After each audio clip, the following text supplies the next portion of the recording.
So today I want to talk to you about that African proverb that it takes a village to raise a child. I'm sure you're familiar with what that means. Raising kids is hard work, and our kids need outside influences beyond their parents to thrive, and us parents, well, we need all the help that we can get. But in today's globalized, transient world, villages no longer look like they once did, and I'm absolutely positive that not everybody feels like they have a village at all. Take me, for example. I grew up in a small town in Alaska. Being the travel-oriented person that I am, I left just as soon as I had my high school diploma in my hand. My husband's French and pretty much did the same thing. Neither of us, as adults, have ever lived in the towns that we were raised in, and therefore we've never been in a position to just drop the kids off at grandma's house because grandma, both of their grandmothers, quite literally, live on opposite ends of the world from each other and us. I mean, I don't know if you've ever had to take your kids to your annual exam, but let me tell you, it's quite a feat trying to hold still on that table with your feet up in those stirrups while simultaneously reining in your toddler and your preschooler from roaming the room. I'm telling you that raising kids in the absence of a village is tough. So what do you do if you don't have a village? Well, I'll tell you what we and all of our vagabond, nomad, non-village people lifestyle did. We simply added another child to our lives. My family met Jonas in the spring of 2017, shining shoes on the streets of the Dominican Republic. Jonas is originally from Haiti. He didn't know how old he was. He'd never been to school. But most shocking for this mama was that Jonas had walked by himself to the Dominican Republic sometime between the ages of 10 and 12 in search of a life that involved regular meals.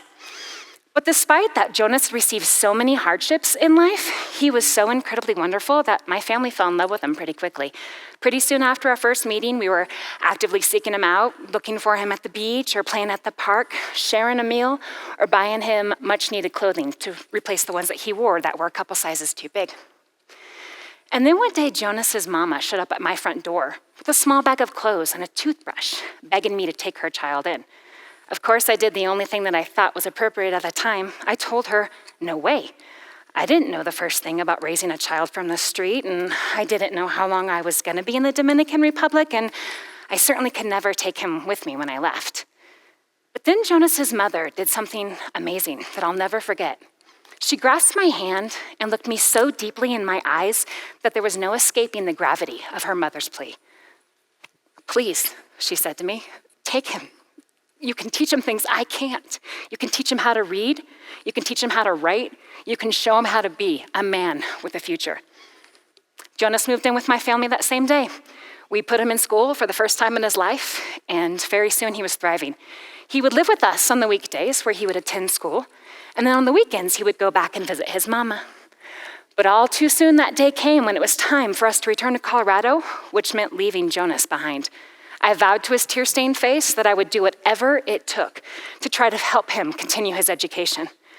Being an immigration attorney, I know a variety of ways that somebody from a foreign country can come to the United States. But I also know that getting a very poor child out of a very poor country and into the United States was a very difficult task. And every immigration attorney I consulted felt the exact same way. Fortunately for Jonas and I both, there was another group of people that had something different to say. They reminded me that actually anything's possible if you're willing to work hard enough. And then they went above and beyond. They asked me how they could help. So with their support, I created a step-by-step Get Jonas to America plan.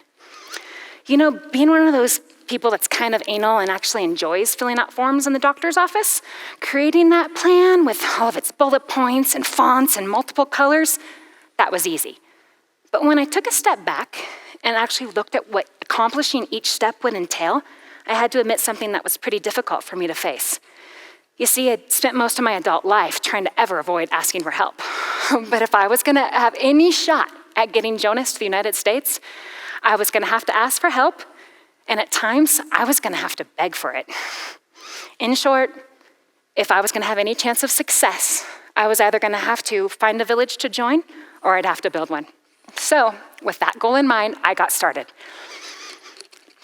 Ring, ring, ring, ring. Yeah, hello? Hi. Super elite, expensive private school? Yeah, I was calling to see how you felt about accepting a child who can't speak English, actually can't read or write at all. Also, I don't know how old he is, maybe 12, 14, he's 14. And I can't afford your tuition, so if you could just go ahead and give him a scholarship, that'd be great. Thank you. Click. Was pretty much how I envisioned my call to the Peak School, located right here in beautiful Summit County. But since it was the only school in our area that had the accreditation to sponsor Jonas's visa, it was my absolute only option. It took me a little bit to get up the nerve to make the phone call because I didn't want to be rejected. But once I did, something amazing happened. The admissions director didn't hang up on me. She invited me in for a meeting with her and the head of the school. And within 2 weeks of making that initial phone call, I was holding Jonas's acceptance letter, and we'd added an entire school to our village. Step 2, Jonas and his mother had to go back to Haiti. So I'm just gonna come out and tell you that this next step scared the stuffing out of me. I had no idea how to get Jonas and his mom from the Dominican Republic back to Haiti, but I knew the journey would probably be dangerous, so I didn't like it. But fortunately, I knew somebody who lived in the Dominican Republic a lot longer than I had. And one phone call to her, and she was in. Working with a local church, she arranged the entire trip. And within just a couple more weeks from getting that acceptance letter, Jonas and his mama were on their way back to Haiti, and we had new residents for our village. Step 3, Jonas has to get a passport. So things work a lot differently in Haiti than they do in the United States. And I didn't know how to get a passport, and since no one in Jonas's immediate family had ever had a passport, they didn't know either. Fortunately, I was put in touch with a local pastor who agreed to help us. Now, I'm not gonna sugarcoat this next step because there were hurdles that we had to jump that we had no idea were ever gonna be in front of us. But what's important for you to know is that those hurdles just required us to ask for more help. And eventually, Jonas was holding that passport and we had new residents for our village. Step 4, visa application and interview. So, as I may have mentioned, I'm a paperwork pro. So that part wasn't difficult. Filing that application, done. But actually figuring out how to get Jonas and his mother from their hometown to the embassy, which was about 8-hour bus ride away, was pretty difficult. And we had to do it twice because his first visa got denied. This step took a really long time. But fortunately, there were people willing to help us once we asked, including a Colorado senator and a congressman. But there were also those wine and cornbread-laden angels that would show up at my house on those super tough days when I was pretty sure I'd gone crazy and this scheme would never work. And they not only held my hand while I cried, but they sat there and they cried with me. And eventually, you guessed it, Jonas had that visa, and we had new residents for our village. Step 5. I really, really love this next step because it brought somebody into my life that I never knew I was missing, Jonas's big sister. She jumped at the chance to help her little brother obtain this incredible opportunity. She not only took him to the airport, but she also gave him a mani-pedi so he'd look his best when he arrived in America. So in the end, we did it. Jonas finished his freshman year with a 3.0, and he just started his sophomore year a couple weeks ago. But what's amazing is our village membership didn't stop with Jonas's arrival in the United States because people continued to join it. They read about us in the local paper and dropped off snow gear at my house. People I'd never met asked me how they could sponsor Jonas for a scholarship or contribute to his educational fund. And I've had so many people reach out and give me advice on what it's like to raise a teenager because, let's face it, I am very much in over my head here sometimes. So to circle back to my original question, what do you do if you don't have a village? You build one. You get out there and you ask for help and you create relationships based on mutual trust, love, respect, and understanding. And for those of you who are watching this and thinking, I already have a village, well, lucky you. Then your job is to look for people who need a village and ask how you can best help them.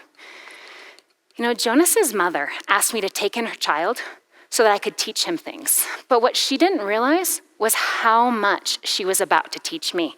That by following her lead, choosing to be vulnerable, and asking for help, I would finally get that village that I've been missing all of these years. And now that I have one, I am never, ever, ever taking my kids to my annual exam again. Thank you.